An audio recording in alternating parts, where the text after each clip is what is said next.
Every month there is an onslaught of new iOS and Android games, and every month we sort through it for you. Hi folks, it's Falcon, and today on Game Ranks, the 10 best free iOS and Android games of January 2020. Starting off at number 10, World Robot Boxing 2, which is exactly what it sounds like. It is a fighting game, it is very arcadey, and the controls are actually quite intuitive. You do a lot of swiping for moves. Not necessarily easy to explain, but visually I think it's super easy to understand what's going on. Swiping is controlling what you're looking at. This is a game that plays really cool. I really like the way that this works. I'm not 100% sure why they call it robot boxing. It's definitely more than boxing. It's like just a fighting game.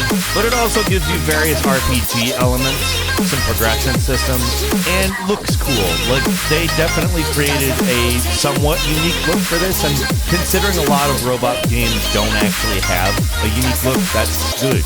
Fun game, intuitive, fun controls, cool, unique look. That's more than enough to get me in the door, and once I played it for a while, very fun. I think you will enjoy World Robot Boxing 2. Moving on to number 9, it's Dream League Soccer 2020. What we have in this game is an overhauled soccer game with a lot of FIFA Pro licensed players. I'm going to go ahead and say I have not played previous iterations, but according to what I've been seeing, it is an overhaul and improvement on particularly things like AI. The animation is now motion captured, it wasn't in previous iterations. Not having the experience of the previous games, I'm going to go ahead and say I think this is a pretty darn good soccer game, or football game, depending on what part of the world you're from. Obviously live in the United States, and therefore we call it the wrong thing. Apologies to everyone. I'm not going to go ahead and say like the most important thing in the world to me is soccer games, but as far as I'm concerned, this does actually hold up to what I expect out of a soccer game.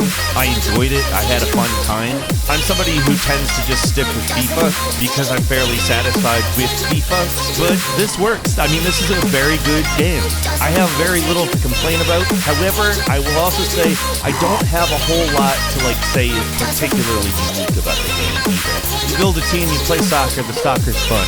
I don't know what more you can really ask for out of it, so if that sounds good for you, Dream League Soccer 2020 definitely delivers on its promises. And number 8 is Extraordinary Ones, a 5-on-5 MOBA, which is extremely anime influenced, but you can even honestly take the anime elements out of it, and this is a great MOBA.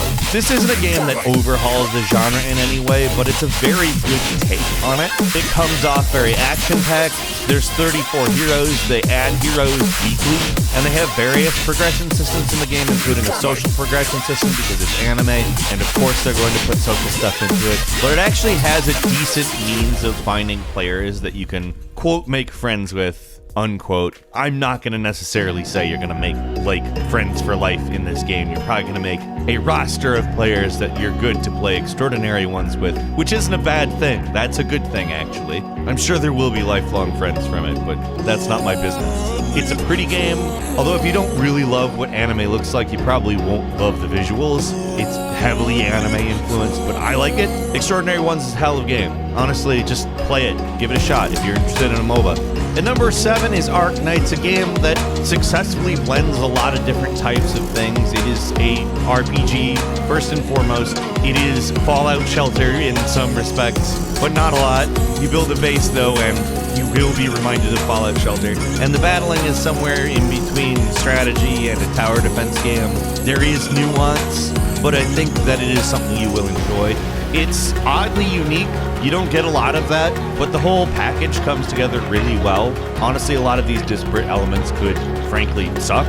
And I know I've seen games try to do almost this same thing before, but this works. I love the graphics of it. You get 3D environments with hand-drawn characters, and it's fantastic. Great animation. I think you'll definitely want to give Ark Knights a shot. I enjoyed it. And number 6 is AI Dungeon. This is a game that I'm going to just go ahead and say is really neat as an AI experiment on its own, and actually a pretty entertaining game that I enjoyed playing as a whole. Basically, the premise is you can do anything you want in this text-based dungeon crawling game, and the artificial intelligence will adapt the story it's trying to tell you to the actions that you input. Now, this thing doesn't always get things right. Sometimes it's fairly incoherent. You'll input something because you literally type in what you want to do, and it will not know what to do and give you something ridiculous. That's fine, in my opinion. It's acceptable. because this is such a different experience. I think that that's fun. What they're doing with this game is, in my opinion, just really neat. It gives you a lot of freedom, and in most cases gives you a satisfying story to go along with that freedom, which is not normal. Normally narrative is sacrifice for freedom, so I'm kind of excited to see if this is something that inspires a bit of a trend. Not necessarily in text games alone, but AI-developed actual stories. That would be neat if it worked as well as with this game, which, by the way, does not work all the time. Again, to reiterate, that said, AI Dungeon is incredibly entertaining, and you gotta give it a shot. Highly recommend it. And number 5 is G.I. Joe War on Cobra, which is essentially a strategy game with an emphasis on collection. I'm gonna go ahead and say it's not a lot of unique stuff. It's a lot of other things that you've seen elsewhere, but it is fun and it does work. You'll get a lot of Clash of Clans vibes from this game. The intent is to get you collecting lots of cards, build a base, defend the base, attack other bases. It's a good game with a great IP. I'm not going to go on about it. I think you understand just from looking at it. It is worth your time if you're interested in a G.I. Joe version of these mechanics. And number 4 is Magic Mana Strike, a game that, again, is not going to rock your socks off with the concept of it, but I think that the execution of this is pretty darn good.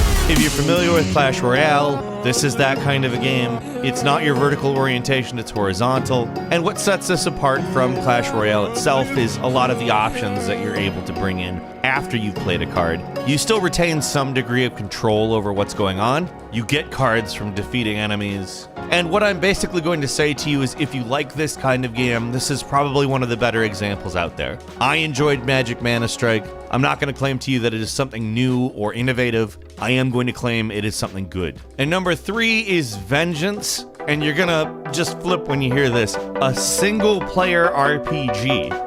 That's not a kind of game you see on mobile that often, so believe me when I say it's quite welcome. It's got a pretty good narrative that I think is more than serviceable, especially given the total absence of this genre in the mobile game space. Like, there's very few single-player RPGs on mobile. They are also adding content fairly often. It will remind you of Diablo at more than one occasion.